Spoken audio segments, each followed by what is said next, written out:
अगर सिर उठाने का तो साहस करेगा तो उसको मिट्टी में मिलाने का काम भी सरकार करेगी।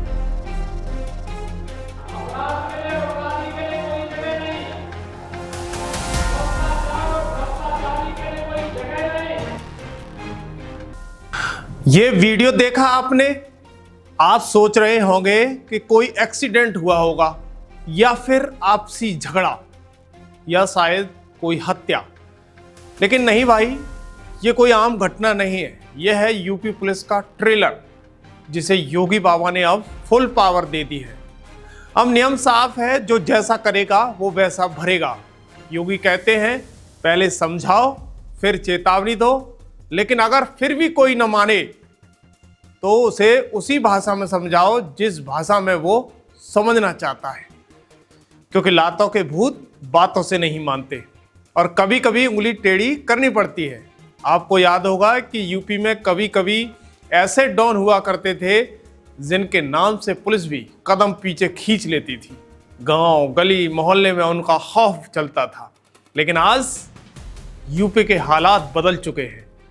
अब यूपी पुलिस की सिर्फ मौजूदगी नहीं, परछाई से भी अपराधियों की हालत खराब हो जाती है। डकैत, लुटेरे, घूसखोर सब लाइन में आ चुके हैं, लेकिन कुछ लोग अभी भी सबक नहीं ले रहे हैं और यूपी पुलिस से पंगा लेने की गलती कर रहे हैं। यह वीडियो है उसी का ताजा उदाहरण। नमस्कार, मेरा नाम योगेश कांत है और आप खबर एक्सपर्ट देख रहे हैं। दरअसल उत्तर प्रदेश में योगी की पुलिस ताबड़तोड़ कार्रवाई कर रही है। दौड़ा दौड़ा कर उनको जहां जाना है वहां पहुंचा रही है, क्योंकि सीएम योगी कहते हैं कि कायदे में रहोगे तो फायदे में रहोगे। ऐसे ही एक मौलाना आता है, कहता है आप मुझे उत्तर प्रदेश से सिर्फ 11 विधायक दे दो, मैं आपसे वादा करके जा रहा हूं कि उत्तर प्रदेश में किसी मुसलमान का इनकाउंटर होगा तो इनकाउंटर करने वाले का भी इनकाउंटर होगा। सुनिए पहले। मेरे दोस्तों, मेरे बुजुर्गों, मैं 111 नहीं, आप मुझे 11 जिता करके उत्तर प्रदेश से दे दो, मैं आपसे वादा करके जा रहा हूं। मैं आपसे वादा करके जा रहा हूं कि उत्तर प्रदेश में किसी मुसलमान का अगर इनकाउंटर होगा तो इनकाउंटर करने वाले का भी इनकाउंटर होगा। मैं वादा करके जा रहा हूं आपसे। दूसरा एक मौलाना बिहार में बैठकर सीएम योगी की मां के लिए उल्टा सीधा बोलता है। उसका भी इंतजाम उसी तरीके से होता है जैसे वो चाहता था, यानी यूपी पुलिस एटीएस ने उसे लंगड़ा करके जेल भेज दिया। अब ये हाल 50,000 का इनामी आशू उर्फ मोंटी चड्डा का है। क्या मोंटी वाकई में इतना बड़ा गैंगस्टर बन चुका था या फिर उसकी कहानी में अभी कुछ और कई सवाल बाकी हैं?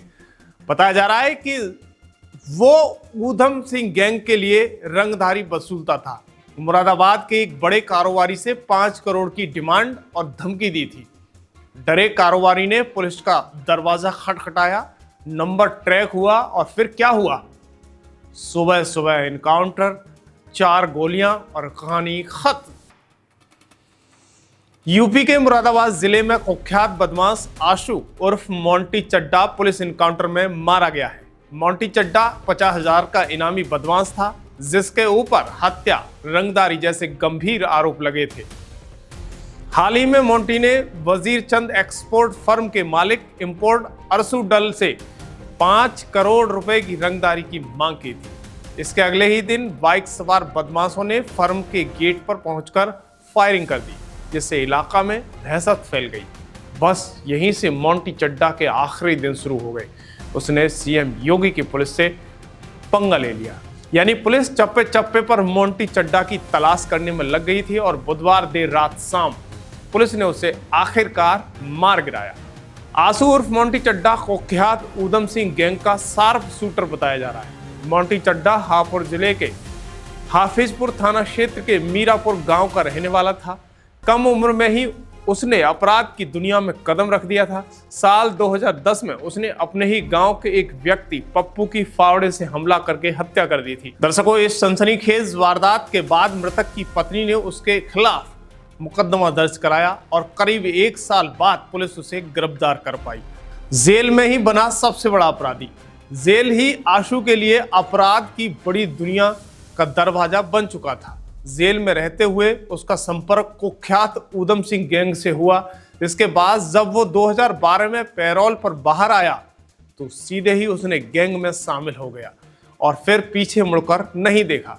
गैंग में शामिल होने के बाद आशु ने पश्चिमी उत्तर प्रदेश एनसीआर में अपना खौफ कायम कर लिया। मेरठ, मुजफ्फरनगर, बागपत, हापुड़ और गाजियाबाद जैसे जिलों में वो रंगदारी, फिरौती, सुपारी लेकर हत्या और बड़ी लूट की वारदातों को अंजाम देता था। साल 2014 में मेरठ के सरधना और सरूरपुर थाना क्षेत्रों में हुई गैंगवार की 2 हत्याओं में उसका नाम सामने आया। पुलिस ने उसे गिरफ्तार भी किया, लेकिन जेल से बाहर आते ही वो फिर अपराध की दुनिया में सक्रिय हो गया। इसके बाद 2016 में गाजियाबाद के कबीरनगर और इंदिरापुरम इलाके में लूट और चोरी के मामलों में भी उसकी गिरफ्तारी हुई। मोंटी का नाम सुनते ही खौफ खाते थे लोग। दरअसल साल 2017 में हत्या के प्रयास के मामले में वो वांछित चल रहा था। धीरे धीरे वो ऊधम सिंह गैंग का भरोसेमंद शार्प शूटर बन गया, जो रंगदारी न मिलने पर सीधे हत्या करता जैसी अनेक वारदातों को भी अंजाम देने लगा था। वो किसी भी वारदात को अंजाम देने में हिचकता नहीं था। इसी कड़ी में उसने मुरादाबाद के एक बड़े कारोबारी को निशाना बनाया और एक बड़ी साजिश रखी।